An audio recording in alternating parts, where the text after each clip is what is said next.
Hey guys, it's Alistair Johnston, right back at the Canadian men's national team, and you are listening to the Futbol Weekly Podcast.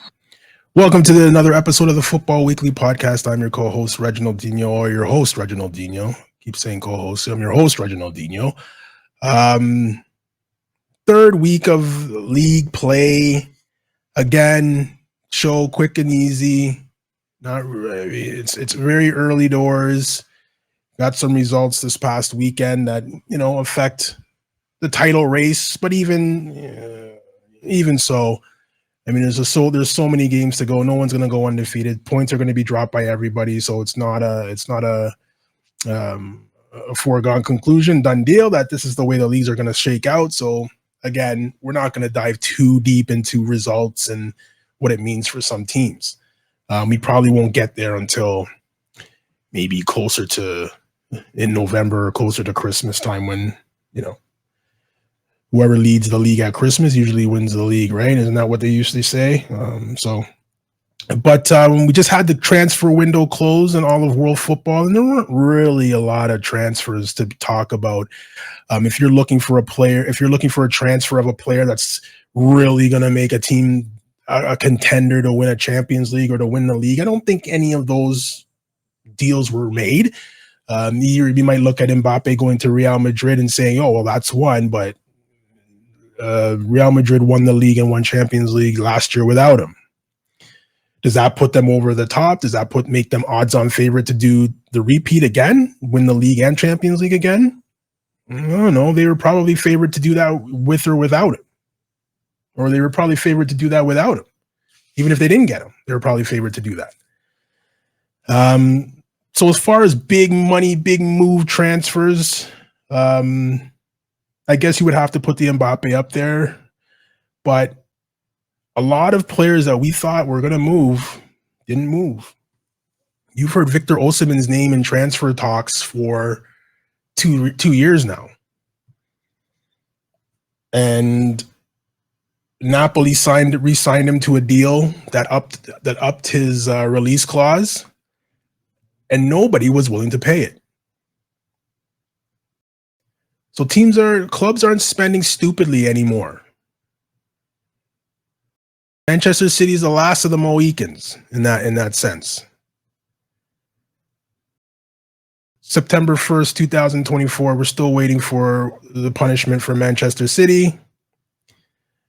A buddy of mine, last show when I mentioned that, a buddy of mine texted me and said, nothing's going to happen. You know that, right? And I said, I know, but just want to make sure there's people out there. I haven't forgotten, and I hope you haven't forgotten either, because something needs to happen.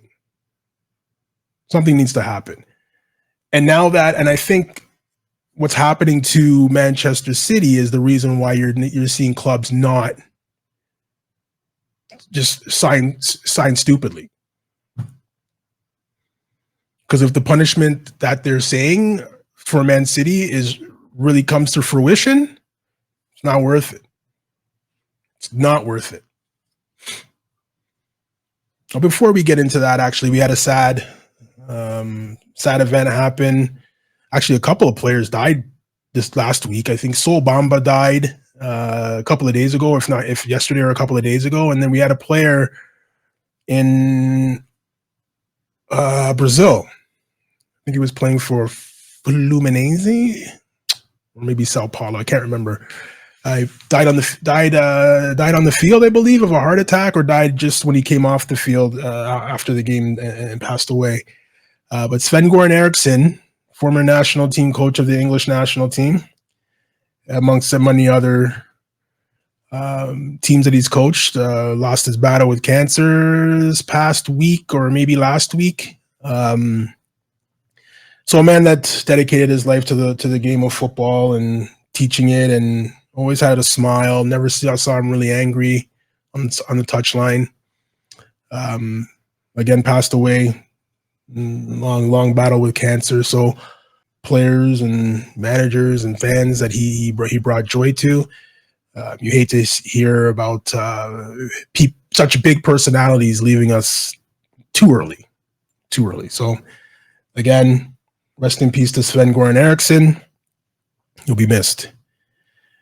I never know how to segue into the next topic when you talk about someone dying. I mean, maybe you should leave it to the end. But now I'm going to rip the league or rip the referees. PGMOL, I mean, I don't know. It's a joke. Howard Webb, a joke. And this is the English FA's Referees Association. It's a joke. It's a joke. Like, just disband it. And I don't know, start from scratch. Because the referees in England, people are out there saying it's the best league in the world. It's not. The EPL is not the best league in the world. La Liga is. I'm not going to have this argument with you. It is. But people that you have the league with the most money is EPL. Sure, if you want to say that that brand of football is exciting, okay, it's the most exciting league for you. Then no problem. But you can't have the most expensive league and the most exciting league have referees like that in the league, and it's not just one. You can say it's one or two. It's not just one or two. It's the majority of the referees are in over their head. Or they're taking instruction. I don't want to be a conspiracy theorist, or they're taking instructions from the top and how this game should be refereed, and it's awful to watch. Awful. For those of you that don't know specifically what I'm talking about Declan Rice getting a second yellow card for kicking away a moving ball that was said to be impeding a restart. I went through it on my other podcast, the Clock Enders podcast, which I just recorded, so I'm not going to repeat it again. If you want to hear it, go listen to it on that platform, the Clock Enders podcast. Last week we spoke on how can we help players become their best selves. How can I help a Ghanaian player become his best self so that A, he can support his family and make the most money that he can make, and B, improve my national team? How can I do this? The only way you can do this is to get them playing at the highest level. And more importantly, getting them playing at the best teams. And we spoke about a situation last week in Mark Gay, Crystal Palace center back. And we talked about it, and we said $70 million for that guy is $40 million too much, or 40 million pounds too much. No one's going to pay that. And he's going to be stuck at Crystal Palace, a team that finished, I forgot. I said 14th last year. I don't remember if they finished 14th or not, but they weren't in the top 10. How is this guy going to get better for the English national team, if that's what you care about? Is this guy going to enjoy his football at Crystal Palace? I don't know. But this is what I was talking about. Everybody looked at that $70 million price tag and said, no, thank you. When you come to your senses, we'll be over here. And Crystal Palace said, nope, 70. So transfer window came, opened, closed. Mark Gay is still a player at Crystal Palace. Is he happy? Didn't say he was, didn't say he wasn't. Is the coach happy? Coach is over the moon. Is the owner happy? Owner's over the moon. Got to keep our player. But I mentioned last time on the show, teams in that level of team is not a team that you're going to win leagues with. You're not going to win the Champions League. You're not going to win anything with those teams. So they're essentially being run as a business. As long as we stay up, this amount of money is going to come in. And how are we going to stay up? We got to keep our best players. So they're looking at it as a business move to keep the money from the Premier League rolling in. Because once you get relegated, in this sport, once you get relegated, it's very difficult to come back up, because all your best players leave to stay in the EPL or any league that has relegation. They leave to play for teams that are still in the top flight. So it's very difficult to come back up. Swansea came up, went back down. I haven't seen him since. Norwich came up, went back down. I haven't seen him since. It's very difficult to get back. Leicester is one of those teams that went down, but the majority of their players stayed. Jamie Vardy could have gone to any team, could have gone to United, could have gone to Newcastle, could have gone anywhere and stayed with Leicester, and here they are back up again. But that's usually not the case with teams. That's usually not the case. Leicester went down, Maddison left. A bunch of players left. Him being James Maddison being the marquee name, he went to Tottenham. So now every time he goes to Leicester, he gets booed. The teams aren't spending stupid anymore, so no one's gonna spend that money. So again, the coach is happy, he gets to keep his player, he might be the reason why I keep my job. The owner's happy because he's probably gonna help us stay up. But what about the player? The player, you what is the word? You top out at certain teams. You top out. I've learned as much as I can learn from this coach in this environment on this team. I've learned as much as I can. I got to take another step. And imagine having your eyes being open about the game of football by Carlo Ancelotti, by Luis Enrique, by Mikel Arteta. Declan Rice came in, said the first thing he said after a week of training, he was just like, I see football totally different. You're Arsenal's record signing. We haven't paid more for any other player. And 2 weeks in, you're telling me that you've learned more in 2 weeks than you've learned your whole time playing pro elsewhere? That's a coach that opens your eyes to the different ways of being coached. If Declan Rice can play like that at West Ham and still has another level to go to, how does that not benefit the English national team? Or the player himself? He's learned all he could learn under David Moyes. He's learned all he could learn from players like Jared or whoever's on West Ham. I don't even know. Jared Bowen on West Ham? Yeah, Jared Bowen and Paqueta, and these guys. He's learned all he can playing with those guys. Now you come in and you play with Gabriel Jesus and Zinchenko and Kai Havertz, guy who won the league. He's won Champions League. Jesus has won leagues, been to World Cups. Zinchenko, same. Now you're playing with guys that have won things, and not just an FA Cup here, a Caribou Cup there. I thought Champions League. Guys that have won the EPL. You're training with those guys. You're going to get better. So I think Crystal Palace and those teams like that are giving these price tags, outrageous price tags for these average players, aren't doing these players any favors at all. You look at Ivan Toney. When Ivan Toney came out 2 years when he was first coming back from his ban, Brentford wanted 100 million for him. He sold for 40 last week to a team in Saudi Arabia. So I don't know if he's going to be making his national team anytime soon. I know there's an international break. I don't know if he got called into the team, but now he's playing in Saudi Arabia because Brentford was stubborn and wanted the most amount of money they could get. Finally, they realized that he's not going to play for us again, and no one's biting at these ridiculous prices that we're putting. So what price can we sell this guy at that's decent that we can make a little bit of dough? And it was 40 million pounds. Teams aren't spending stupid anymore. So you have to open your eyes as a club and say, what's the actual value of this guy? And I know you want 100 million, 60 million of that is because he was born in England. I get it. But you have to stop doing this English tax, because English players aren't as good as people think they are. I've mentioned this so many times.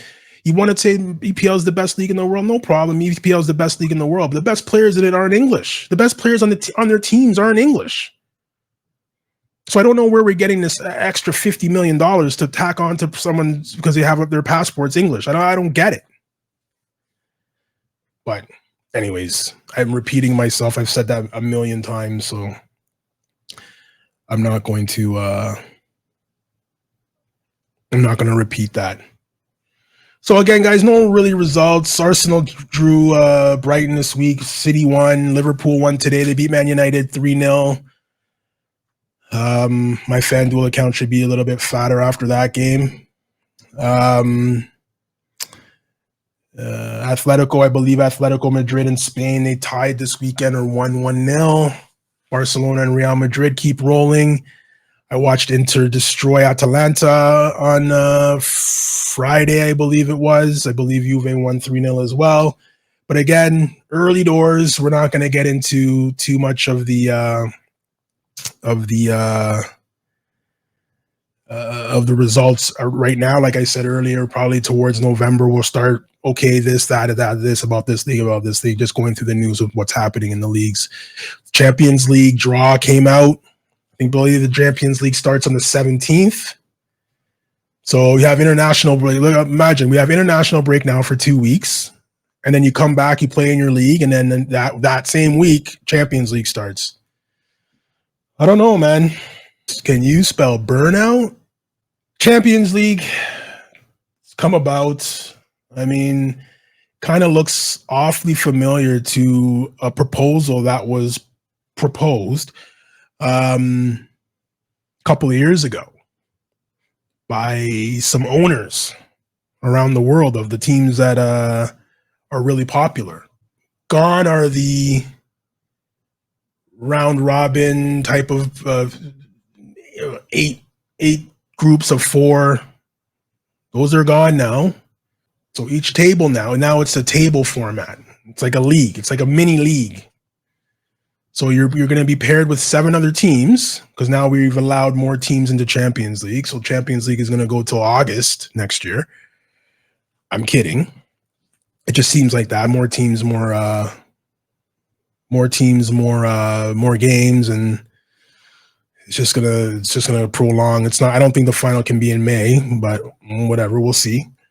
It's a league table format now. So, for example, if you look at someone like Atletico Madrid, and we'll look at Atletico Madrid. Well, actually, you know what? We'll look at Juventus. We'll take Juventus. So, Juventus plays Man City. They play Leipzig. This is the teams that are in their group that they have to play. So they have to play Man City. They have to play Leipzig, Red Bull. They play Benfica, Club Brugge from Belgium. They play Aston Villa from England, Stuttgart from Germany, Lille from France, PSV from Holland, Man City from England, Red Bull Leipzig from Germany. So that's who they're paired against, and they play home and away. I don't know if there's return fixtures or if it's just they play them once, and however they shake out in the league, they would progress that way. But it looks awfully familiar from what they used to call a proposal, what they call the proposal for Super League. But this time you're letting in the rubbish like Man City and Bologna and Feyenoord and all of that. So Champions League has now been moved from, I mentioned a couple of minutes ago that it's going to take a little bit longer. There's 4 extra teams that they're allowing in to figure out the FIFA coefficients on what league gets the extra 4 spots. I mean, I didn't go to Harvard, so I don't know if I can figure that out, but whatever. I don't even know what leagues got the extra spots, but I think Italy and Germany got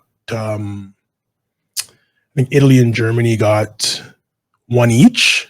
I'm not sure where the other 2 are. So gone are the days where you play, where you have 8 groups of 4 teams. You play each one home and away. Those are gone. That's gone now. It's more of a league table now.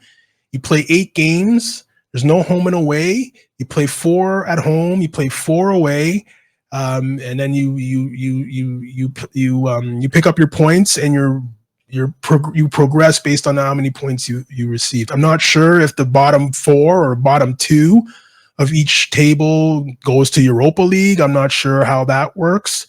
But I think they're trying to say that, instead of a team like, well, we use Juventus as an example again, instead of a team like Juventus playing Dinamo Zagreb twice, home and away, Who's going to watch that? If you're not a diehard fan of either one of those teams, you're not going to watch that at 12:30 in the afternoon on a Tuesday anyway, because that's what time those games in Russia start, or Croatia start. So this way that they've made the group and put certain teams in certain pots and picked out of the different pots, now you're going to have games that are going to, you're going to have more games for each team that are going to be like, oh, that's must watch TV. Let's see who, for example, in Barcelona's group, for example, they have to play Bayern Munich. They play Borussia Dortmund. They play, well, actually, that's not a good, that's not a good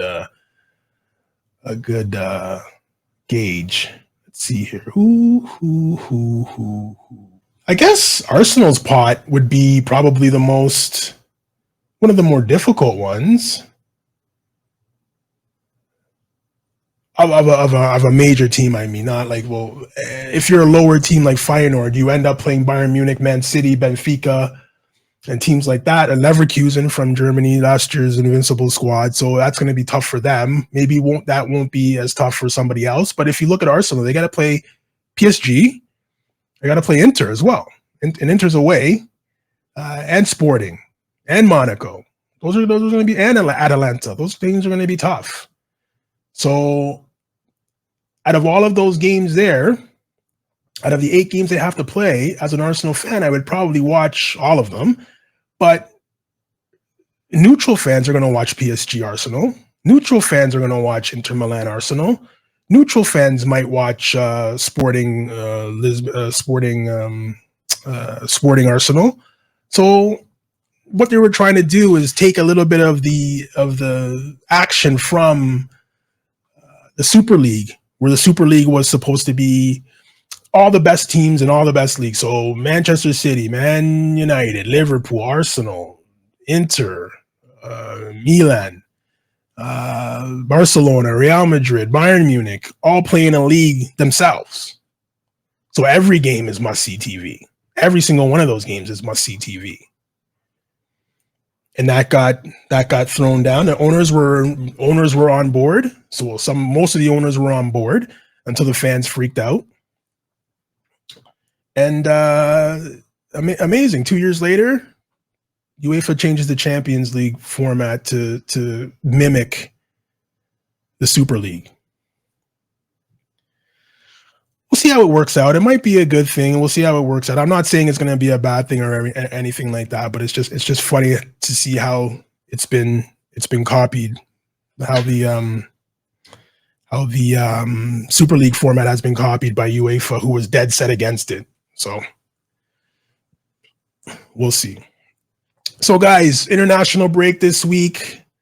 Still didn't find out what international break is for. If it's Nations Cup or whatever, I don't even know. Maybe it's World Cup qualifying. I don't know. I don't know which one it is. So there's going to be no Football Weekly podcast show next week or the week after that. We come back and then we're just going to get right into it because Arsenal play Tottenham. I'm going to have a lot to say about that. And Champions League starts that week as well. So guys, if you haven't subscribed to us on YouTube, subscribe to us on YouTube. It's free. The audio portion of this podcast is on all popular podcast platforms. You can get it on Spotify, Amazon Music. You can get it on Apple Podcasts. We're on Instagram. We're on TikTok. We're everywhere. We're everywhere. So, guys, please, if you haven't subscribed, please subscribe. It's free. It's free. And it helps me realize if people are actually listening and enjoying and whatnot as well. So like I said, guys, no show next week or the week after that. Enjoy your time off from me. I'll catch you in 2 weeks.